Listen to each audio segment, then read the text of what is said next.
What if I told you that there are more conditionals than the usual zero, first, second, third and mixed that we learn in school? Well, if you liked my previous videos on conditionals, which you can find over here, you will like this one. Hi everyone, this is Sam and welcome to WingLogic, where we analyse the logic of the English language. In this grammar video, we're going to explore one of the conditionals that no one really talks about for some reason, although they are just as important as the most famous ones. Let me be clear, I am not saying I've discovered new conditionals, nor that I have created them. They've always been there, and some books and teachers do mention them, but not often enough, and they're sort of kept in the dark. I don't actually know if they have a specific name, but I call them past zero and past first. Today I will be good and start easy, and we'll only be talking about the past zero. You have a video on the normal zero and first here, and what we need to remember is that these are real conditionals, meaning that they talk about mathematically possible situations. And when we talk about conditionals in general, we need to take into consideration two very important elements. Time, so when the action happens, present, past, future, always, and probability, possible, impossible, certain. Also, every specific combination of tenses between the main clause and the if clause creates a specific and unique mental image and concept that reflect the time and probability that you want to convey. Just like in the other videos, I'm going to give you the basic concepts that we want to express, and I want you to transform them into a conditional in your native language first, with a sentence that starts with the equivalent of if, and then you can do the same in English. The basic concepts that we have to deal with today are, as a child, every time I wanted to play video games, I had to do my homework first. This happened always in the past, and it is certain, and in English we express these concepts through if I wanted to play video games, I had to do my homework first, which is what I call a past zero conditional, which we create with if and simple past, followed by another simple past in the main clause. And this refers to repeated facts in the past that were always true, but not anymore, meaning that this situation repeated itself constantly in this specific way in the past, but it doesn't happen anymore.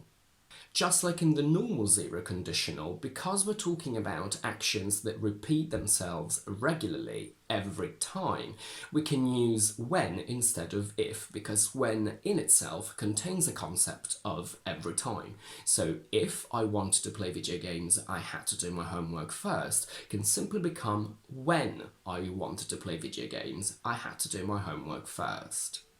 In the video on the second conditional, we saw that in English, the simple past and the past subjunctive are exactly the same.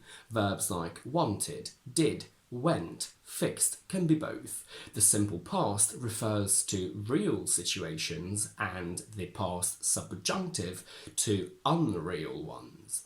So how can we tell if wanted in the clause if I wanted is a simple past or a past subjunctive? That depends on the grammar and context around it. When if I wanted is followed by would, which expresses condition and not a past habit, this whole sentence becomes a second conditional, meaning that wanted is now a past subjunctive that refers to an unreal situation in the present.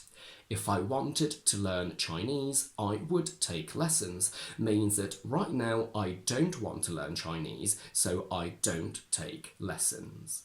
But when if I wanted is followed by another simple past, this becomes a past zero conditional, meaning that wanted is a simple past which refers to repeated facts always true in the past, but not anymore.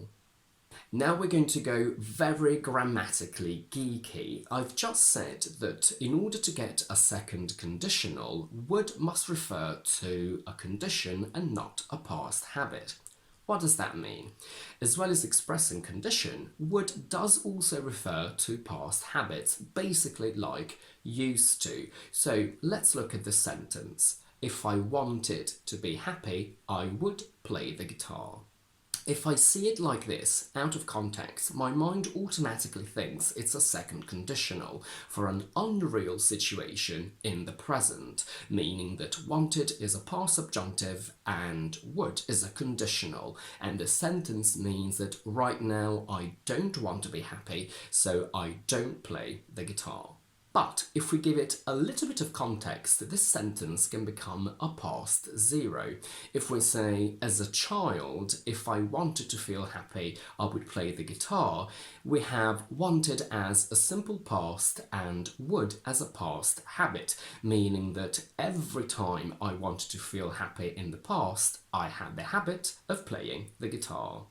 I'll now give your brain another good workout. What about this? If I was hungry, I would eat junk food. Can you understand from the grammar what conditional this is? We've said that in English, the simple past and the past subjunctive are exactly the same, but there is one exception, which is to be, whose past subjunctive is were for all persons. So we say if I, he, she, it were.